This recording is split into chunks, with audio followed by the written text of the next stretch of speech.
5 ghosts caught on tape. Not alone. Isang babae sa pangalang Di Ramirez ang nag-post sa kanyang social media na mabilis umani ng views. Ang disturbing video na ito ay pinadala ng kanyang kapatid na pumunta sa sementeryo para bisitahin ang kanyang ama. Ang video sana ay para ipakita sa kanya ang direksyon sa puntod ng kanilang ama. Kalaunan ng panooring muli niya ang video, hindi pala nag-iisa ang kapatid niya. Salía para venir como para acá, caminar y viste, para, no sé, caminar. Habang pinapan ng kapatid niya ang camera para sa direksyon na pupuntahan niya, isang bagay ang nahagip niya nang hindi niya namamalayan. Ang imaheng kanilang nakita ay parabang babaeng lumabas sa pinakamasama nilang bangungot. Sa likod ng isa sa mga mausoleo, sumilip ang maputlang mukha ng babae na may maitim na buhok. Pagkakita niya sa video, minessage agad ni Di ang kapatid niya na umalis na sa sementeryo dahil baka ang nakita nila ay stalker. Mabuti na lang at nakaalis na ang kapatid niya pero hindi nawala ang figura sa isip niya. Isang tanong ang naiwan sa kanila. Ito ba ay tao o multo? Crawl Space. Ang bahay ni Kyle Anthony ang isa na yata sa pinaka-active na bahay in terms of paranormal. Tuwing may kakaibang mga nagaganap sa kanila, sinusubukan niyang idokumento ang lahat ng ito nang matagpuan niya ang haunted doll sa attic nila. Dito na nagsimulang magkaroon ng mga pagpaparamdam ang kung anumang elemento o espiritu ang nananahan sa bahay nila. Nandito ang paggalaw ng attic door, mga tinig na tila ng gigising tuwing sasapit ang madaling araw at marami pang iba. And each time, palala ng palala ang mga nagaganap. Ang isa sa pinaka-terrifying thing na nangyari sa kanilang tahanan ay ang boses na nanggagaling sa ilalim ng kanilang sahig. Alright, we woke up to the banging sound outside of our bedroom again. It sounded like it was coming from outside. Yet again. But I think I know where it's coming from, so I'm going to show you.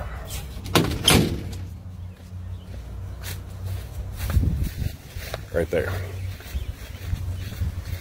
I think it's coming from there. Something is banging on that. It's happened, it happened last night, it happened 2 nights ago. That's our bedroom window right there. Buwan pa ng May nang magsimula ang panggugulo ng boses sa kanila. Ayaw silang patulugin at ayaw silang bigyan ng peace of mind. Matapos ang 3 buwan, dito na naisipan ni Kyle na lagyan ng camera ang crawl space sa ilalim ng bahay nila para malaman kung sino o ano ang may gawa ng mga ingay na to. Hayop, intruder, or something sinister. And what he captured on his camera the next day is far more terrifying. Well, I just saw the scariest thing I've ever seen in my life. Watch this.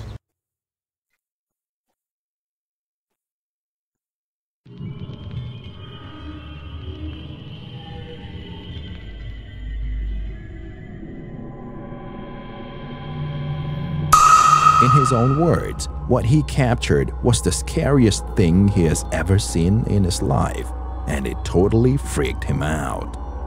Makikita mo ang pale entity emerging from the darkness. Kakaiba ang kilos nito at parabang may hinahanap. As soon as it spotted the camera, this entity retreated into the darkest corner of the crawl space. Ano sa tingin niyo ang nakita ni Kyle? Ito ba ay tao lang o apparition ng kaluluwang hindi nagpapatahimik sa kanila? Ikaw na ang bahalang humusga.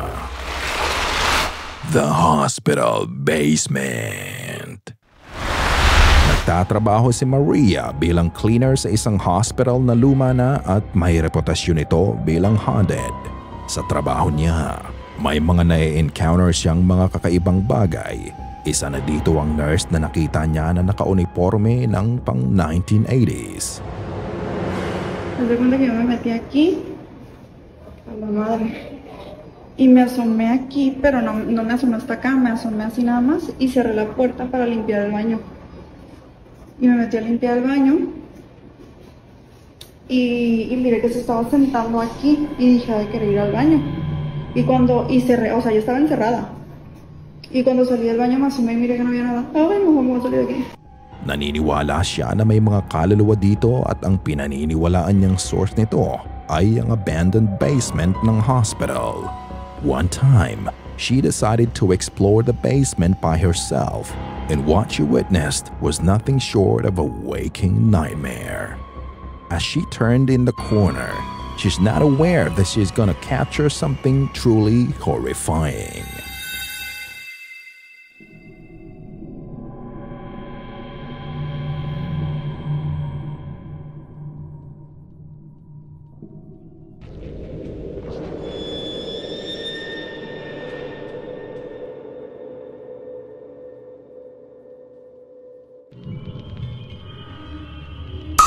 Pagkatutok niya ng camera sa hallway, isang anino ang makikita mong nakasilip sa kaliwa sa dulo nito at mabilis din itong nagtago. Mabilis ang mga pangyayari pero malinaw sa camera ang pagdaan ng itim na anino. Sa tingin niyo, eto din ba ang multo ng nurse na nakita niya na nanghihingi ng tulong sa kanya? Bukod doon, nang makarating siya sa parte ng hallway kung saan pumunta ang dark apparition, pader at gurney lang ang nandun. So, is the hospital basement truly haunted? It's for you to decide. Thy neighbor. Ang post na ito ay nanggaling kay Cliff nang minsang nagbabasa siya malapit sa bintana. In the corner of his eyes, he saw something weird happening inside the house of his neighbor. Knowing na wala naman tao doon. But what really captured his attention was the unusual movement of the person or something in the house. What the hell is going on in that window? That black blob just keeps running back and forth through that window. Well, it's been going on for like 5 minutes. You just keep going back and forth. It's like a, what the fuck is that? As you can see, there's a dark figure moving back and forth inside the house. Sa una, pwede mong isipin na tao lang to. Pero kung titignan mong mabuti ang movement ng shadow, alam mong merong kakaiba sa footage na to. Sa simula, that thing is walking at a normal pace. Tapos naging kakaiba ang kilos nito nang mapansin nito ang camera. Hindi natural ang paggalaw ng dark figure sa loob ng bahay. Mabilis ang pagdaan nito sa bintana ng pabalik-balik at hindi ito natural na bilis para gawin ng isang tao. Ang sabi pa nga sa isang komento, whatever it is, it knows you're looking. Careful, it doesn't stop and makes eye contact. Ano sa tingin nyo ang nakunan niya na merong kakaibang bilis? Ito ba ay tao moving at an unusual speed? Or is it something ghostly? Sa huli, nasa inyo pa din ang pagpapasya. Burn to ashes. Paglabas ni Noah sa military noong 2021, naghanap siya ng bahay na bibilhin. Dito niya natagpuan ang bahay sa Lancaster, North Carolina. Malaki ang bahay at mababa ang presyo nito kumpara sa market nung time na yon. 138 na ang edad ng property na ginawa pa noong 1880s. Nagustuhan niya ang estruktura at layout ng bahay kaya agad niya din itong kinuha. Shortly after he moved into his newly bought house, dito niya na naramdaman na merong kakaibang presensya sa bahay. The house of his dreams became a house of nightmares. Halos gabi-gabi ang naririnig nilang pagkatok na nanggagaling sa ilalim ng hagdan. Hindi sila matahimik pero nanatiling positive si Noah. He started recording the events, and this is what he captured from some of the several nights they heard the knocking.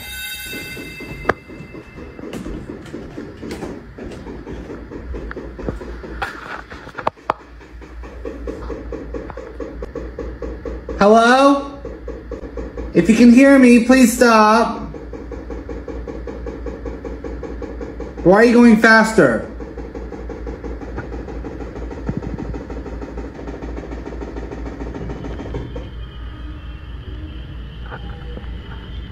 Oh, fuck no.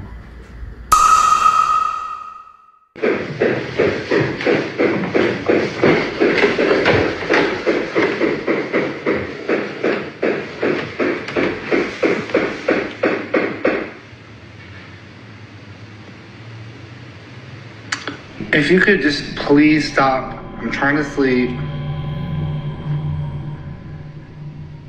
This is the third time you got me up. Isang gabi, nangyari uli ang pagkatok sa hagdan pero this time, bumaba na siya to investigate the first floor. His courage immediately turned to regret because what happens next is unnerving and it gave him chills down to his core. Are you trying to say something? Or are you just trying to fucking keep annoying me?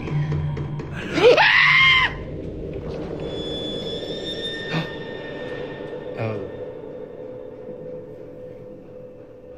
I goosebumps. Tuloy-tuloy pa din ang walang hintong pagkatok nang bigla na lang niyang marinig ang boses ng babae na parang sinasabing, "Hello." Dahil dito, halos humiwalay ang kaluluwa niya sa nangyari at napasigaw na lang siya. This event gave him the goosebumps.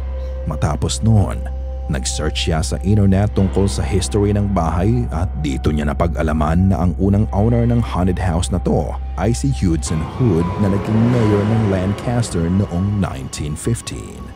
Upon checking the records, he discovered that in this house is where Hudson drew his very last breath.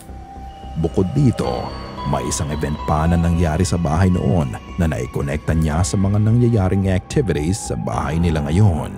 Ito ay ang asawa ni Hudson na si Mary Hood.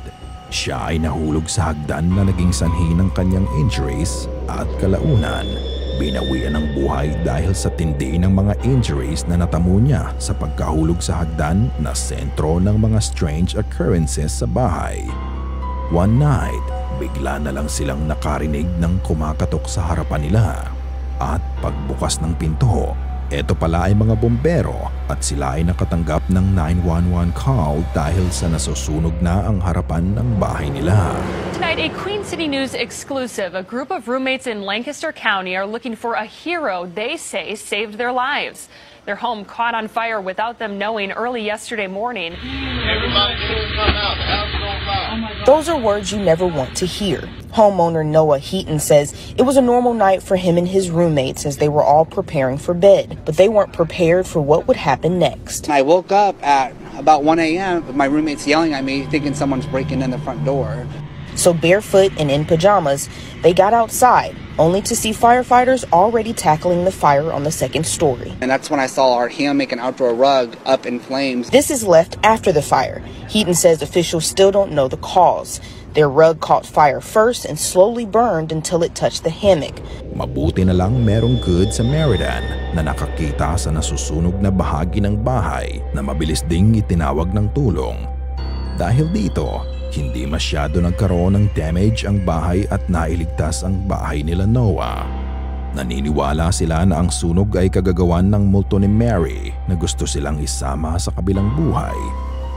Dahil sa takot, strange happenings at paranormal events na nagaganap dito, napagpasyahan na nilang umalis sa bahay. Desisyon na magsasagip sa kanilang buhay dahil matapos lang ang ilang araw. Muling nagkaroon ng sunog sa bahay pero this time, nilamon na ng apoy ang buong bahay nila. Kung hindi sila umalis doon, baka alaman na din sila ng balita ngayon. Lahat nga ba ng mga ito ay kagagawan ng vengeful spirit ni Mary? Ikaw na ang humusga. This is the third time you got me up. I'm here, so come on, what do you need? What are you trying to tell me? Sana ay kinilabutan ka sa mga video na aming itinampok ngayong gabi. Kung may nais kang ibahagi ay bukas ang aming email na goosebumpstopstories@gmail.com at Facebook page. Check out our TikTok page na din at Goosebumps Top 5. At kung hindi ka pa nakasubscribe at nakalike sa channel at video na ito, gawin mo na. Kung nais mong walang nilalang na bumisita sa'yo mamayang gabi.